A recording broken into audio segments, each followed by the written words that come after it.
Hey guys, so I am trying to think of new ways to make other kinds of content besides just video essays when there comes shows or different kinds of entertainment that I'm interested in and I want to talk about, but I don't necessarily want to do an entire long video essay. I kind of played with this format already when I did my Abby Mills video that I posted earlier this week, and I wanted to continue this by talking about Cursed, the new Netflix series that premiered on July 17th and that I binge watched this weekend, even though I found myself intrigued and perplexed at almost every turn of it.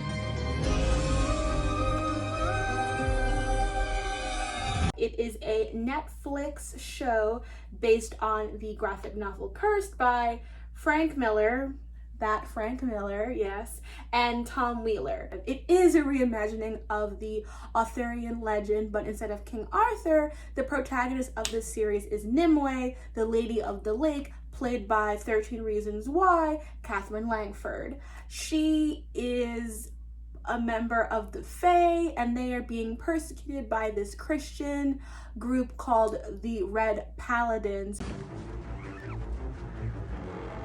We do his work today.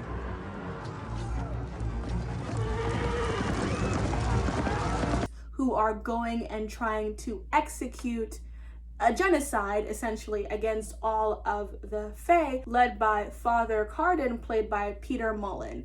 And he has the Weeping Monk, played by Teen Wolf's Daniel Sharman, as his weapon.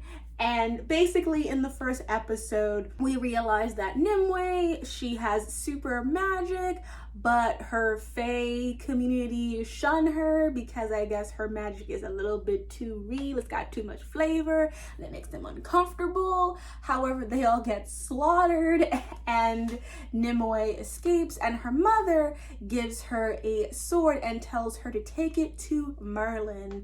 Bring this to Merlin. And Merlin in this adaptation is played by Gustav Skarsgård. Is he a Skarsgård brother? Let's click. Yes, he is one of the Skarsgård siblings. All right. That family just produces talent, because this Gustav was a very good Merlin, I must say. And Sebastian Armistro is Uther Pendragon, and he is also fairly fun in this role. Overall, I will say that the performances are pretty strong. Devin Terrell, who played Barack Obama in the movie Barry, plays Arthur. Shalom Brune Franklin plays Morgana. And there's a bunch of other characters that show up later on. Some of them are like spoilers, I guess.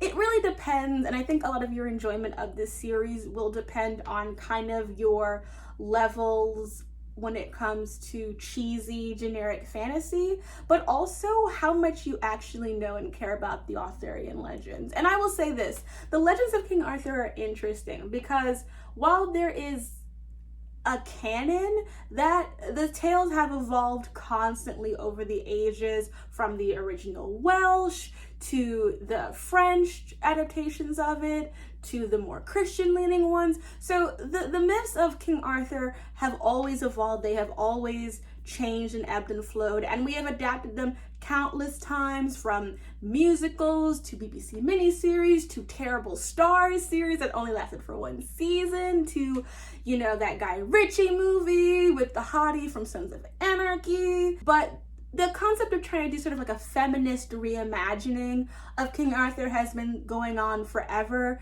There is a YA novel called The Guinevere Deception. Of course, the now deeply problematic The Mists of Avalon, due to child rape allegations and crimes done by Marion Zimmer Bradley. But before that was an issue that people knew about, those books were really big in terms of having feminist King Arthur reimagining. So this concept in itself isn't very new. So if it's not very new, what does this show kind of bring to the table? In my opinion, it is very much a YA with a lot of violence. Like, has some very gory moments, but it's kind of muted by the fact that it's really bad CGI. Like, season 1 of Hercules' Legendary Journey CGI. And you may think that I am joking, good sir, but when I tell you there's a scene where Nimue is being chased by some wolves, and I was like, girl, where did the budget go? Because it wasn't to the hair, it wasn't to the costumes, and it was to these wolves.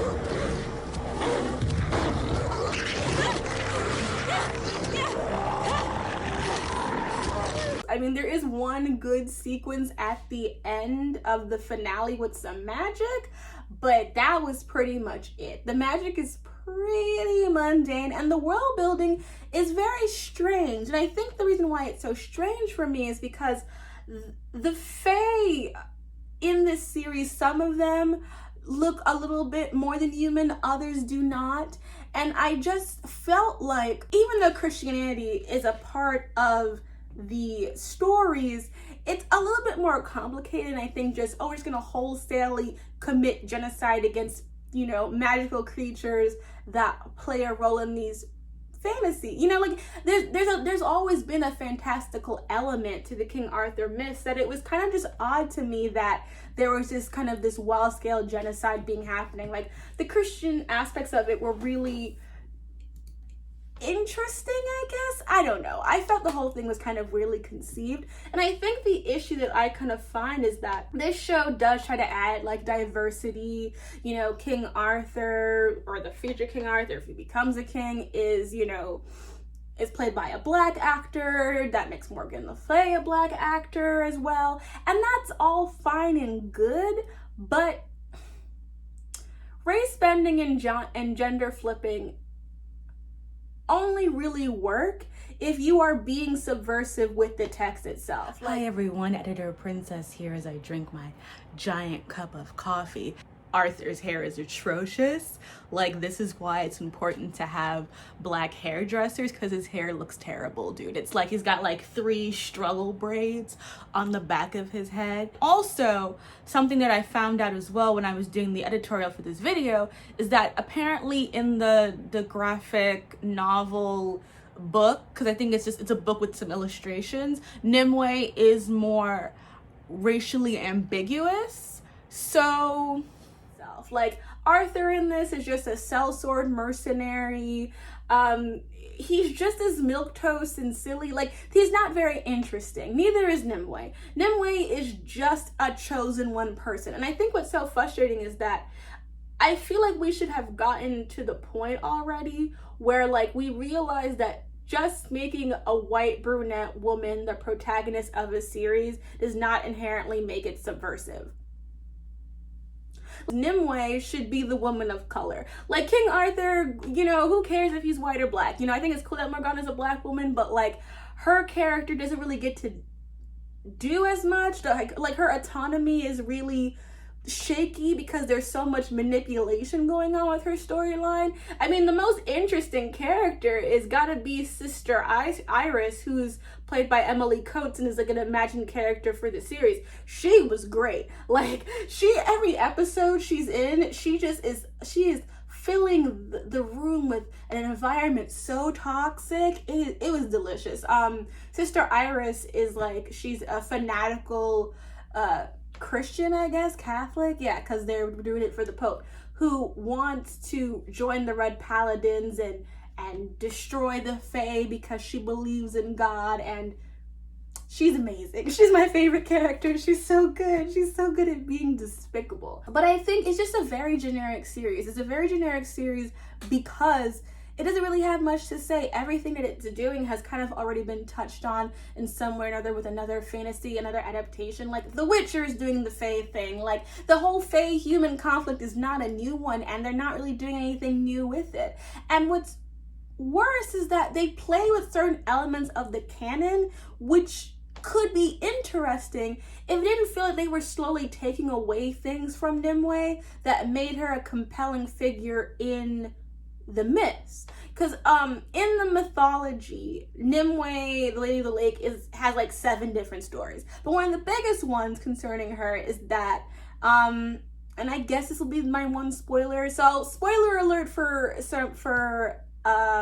Cursed. One of the stories about Nimue, who's also called Vivian in some stories, is that Merlin is like obsessed with her. He's obsessed with her. He wants to date her really bad, and she's like, no, dude, not into it. You're not my type. But he keeps pursuing the issue. So Nimue Vivian is like, all right, you want to keep coming breathing down my back? Teach me magic. And Merlin knows that if he teaches her magic, it's gonna end up badly for him. But he's read enough Greek mythology to know that like you can't fight fate. So turn out, I'm gonna teach this hottie some magic. And she's like, thank you for the magic. Boom, you're in a tree now. Which I stand, because for all of the women in Greek mythology had to turn themselves into trees and rocks to flee from a rapist. I'm glad that Vivian Nimue was able to reclaim that and then turn her perpetrator into a tree rock. So sometimes it's a tree, sometimes it's a rock. Either way, it's a slay moment.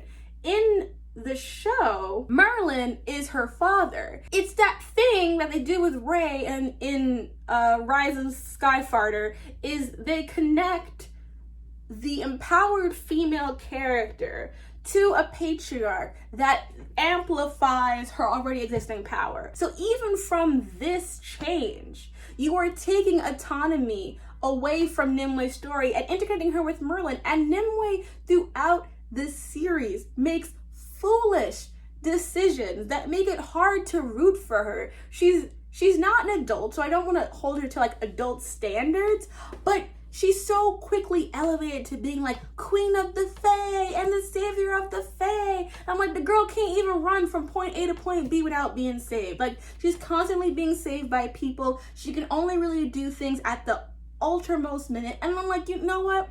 If you were like my girl, you saw your Tuskegee and just an ordinary school girl who ain't have no powers for the rest of her life, and then all of a sudden you get a whole responsibility, and you're like, oh my God, I'm chosen, blah.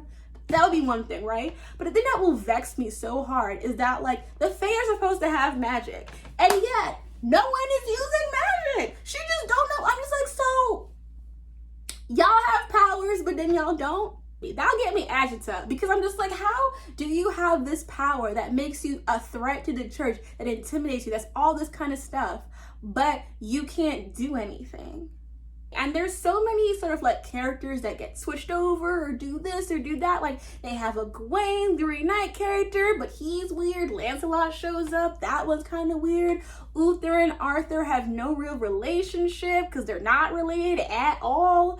At least not the way it's set up here. There's a character that you only know as Guinevere if you read the Wikipedia page, or like it, for example, for With Mary Sue, we got the DNR and it was confirmed in that, but not in the show itself. Like there's so many weird choices. There's a character named Pym who's like Nimue's friend, and there are episodes about her that are like, okay, this is cute, but like, what's the point? Oh, it's to bring in this character who we don't know who they, you know?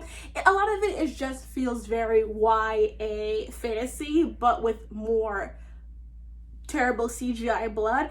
And honestly, like, that's not entirely a bad thing. I will say that. Like, I enjoyed the show for what it is, and it's kind of bad, but it's quarantine, so you know everything can't be Perry Mason, which I am watching and I am enjoying. It is fire. I think it ends in a place that's more interesting than how it begins, but I do think that while I don't think that a female protagonist can't have doubts and have growth and have an arc and have that be a big part of it, I think that, and I think Lindsay said this when we were doing our Q&A for her book tour, is that you want a character that is pushed forward by the choices that she makes, and that those choices are validated by the writers that think that you are a smart character.